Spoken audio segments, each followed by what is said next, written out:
नमस्कार मंडळी, स्वागत आहे तुमचं मेडिसिनवाला फार्मसिस्टच्या यूट्यूब चॅनलमध्ये।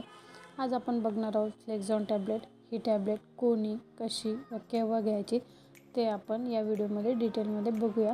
पण त्याआधी तुम्ही जर चॅनलवर नवीन असाल तर व्हिडिओ लाईक करा, शेअर करा आणि चॅनल सबस्क्राईब करायला विसरू नका। चला तर आपण फ्लेक्झॉन टॅब्लेटबद्दल माहिती बघूया। ही टॅब्लेट जी आहे ती 15 गोळ्यांची स्ट्रीप असते। 34 रुपयाला 15 गोळ्यांचं पॉकेट तुम्हाला मिळून जाईल।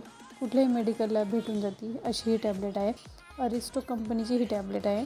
या टॅब्लेटमध्ये 2 कंटेन आहेत। एक आहे ते आयबुप्रोफेन 400 mg आणि ते पॅरासिटामॉल 325 mg। हे दोन्ही मिळून as a pain relief work करतं। सूज कमी करण्यासाठी पण ही टॅब्लेट वापरली जाते। या टॅब्लेटचा जो उपयोग आहे तो as a pain killer, pain relief म्हणून केला जातो। पाय दुखत असेल, हात दुखत असेल, दात दुखत असेल, अंग दुखत असेल किंवा मेन्स्ट्रुअल पेन असेल तेव्हा तुम्ही ही टॅब्लेट घेऊ शकता। दुखत असेल, पोट दुखत असेल तेव्हा पण तुम्ही ही टॅब्लेट घेऊ शकता। अँटी इन्फ्लेमेटरी कॅटेगरीची ही टॅब्लेट आहे। तर आपण त्याचा डोस बघूया। एक वेळा जेवणानंतर तुम्ही ही टॅब्लेट घेऊ शकता, पण जर खूपच त्रास होत असेल तेव्हा तुम्ही 2 टाईम घेऊ शकता। जेवणानंतरच घ्यायची असते ही टॅब्लेट। जेवणाअगोदर जर घेतली तर ॲसिडिटी खूप होते, त्यामुळे शक्यतो जेवणानंतरच घ्या। साईड इफेक्ट्स बघूया त्याचे।